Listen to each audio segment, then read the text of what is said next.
Let's bring in now Fox News contributor and former CIA station chief Dan Hoffman. Dan, good morning to you. Let's pick up where Stephanie left off. Obviously, Iran is retaliating, but the question is, who is running the country? Who do you see as being in charge right now? Yeah, look, the Israeli and U.S. strikes have decapitated Iran's regime. We've gone over the list of the senior officials who have been killed in those strikes. And the question now is indeed exactly what you've asked. The country is fractured, and there's obviously been some succession planning. That's a key intelligence requirement for Director of CIA Ratcliffe and his team to determine who might be following in the footsteps, for example, of the head of the IRGC, and whether there will be some internal infighting, and maybe an internal coup inside Iran. This is a bit of chaos right now. Iran is living in the fog of war, and it's up to the U.S. intelligence community to decipher what exactly is going on. Let's talk about intelligence. Nobody better than you. This, by all accounts, from the battle damage assessment that we can glean from, was perhaps the most successful decapitation operation in modern military history, I would offer, Dan. We had an attack. We launched with Israel attacks from the land, air, and sea, along with these unprecedented unmanned drones. And you look at sort of the target package that they unleashed, that could not have been done with cutting-edge intelligence. Yeah, that's right. And look, one of the things we've seen, particularly since 9/11, is just this fusion of U.S. intelligence collection with U.S. military and with our kinetic strikes. We saw it when the Trump administration successfully targeted the head of the IRGC, Qasem Soleimani. We saw it most recently in Venezuela, and now in Iran with these precision strikes that rely on intelligence, not just human sources, but the full gamut of signals intelligence and overhead reconnaissance. These are just an extraordinary array of tactical intelligence successes. And so how long, I mean, we've been told, obviously, we can expect this to perhaps go weeks. How long does this take to get to where the administration wants this? So I don't think President Trump has been real clear about the timeline, and I don't think he's able to even know what sort of a timeline we might be looking at. I think what the United States wants is for some new regime to emerge in Iran, which agrees to the U.S. conditions about no nuclear enrichment, capping their ballistic missile capability, and halting their support to proxy terrorists. That's what we want.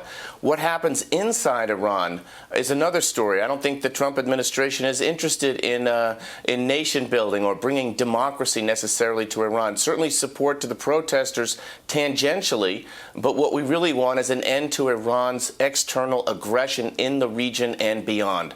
And how long that takes and when Iran might be willing to agree to those terms and who might agree to those terms, I think are going to be the major questions over the coming days and perhaps weeks.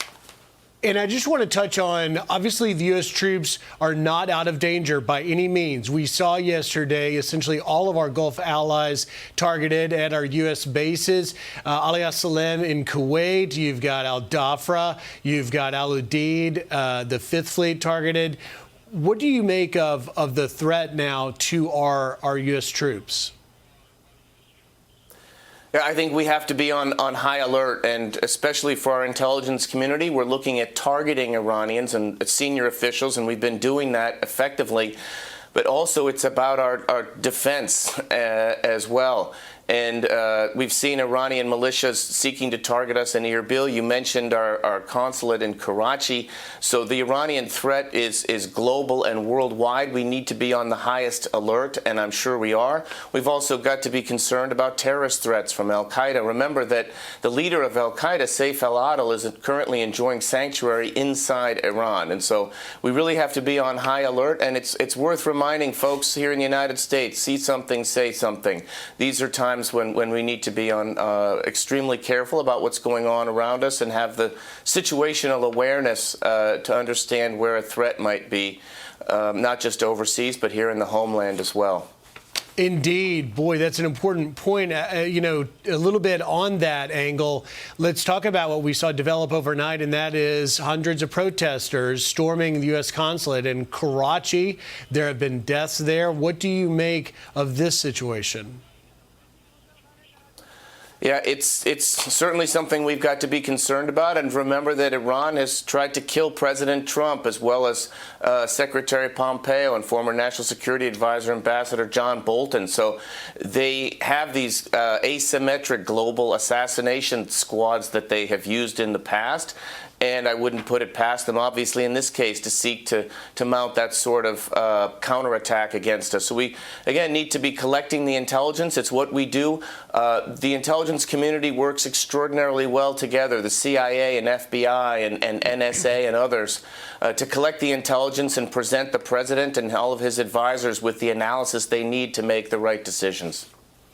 And let me ask you about this, Dan, because we see Iranians in Iran and across the world, certainly here in the U.S., celebrating. But is U.S. and Israeli firepower enough to overthrow, ultimately, this Islamic dictatorship?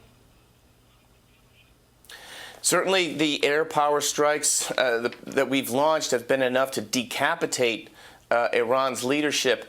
The open question is whether without ground forces, you can see real regime change. The IRGC is tens of thousands strong. A lot of hardened security professionals with guns. And that makes it extraordinarily difficult for the sort of revolution that Iran saw in 1979 to take place. Certainly, we'd like to see this take place, although there would be other concerns about the extent to which we would see a fracture inside Iran, and that still might be possible. The bottom line, Griff, is when you launch strikes like this, a war like this, especially in the Middle East, you just can't be certain about how things are going to turn out. And that's the challenge, I think, for not just the Trump administration, but our allies in the region. It is indeed, and an ultimate peace in the Middle East is certainly what the region wants. But when I talk to Iranians here at home, they hope that they can get Iran back to being Persia. They are Persians. Dan Hoffman, great insight, as always. Thank you. I'm Steve Doocy. I'm Brian Kilmeade. And I'm Ainsley Earhart. And click here to subscribe to the Fox News YouTube page to catch our hottest interviews and most compelling analysis.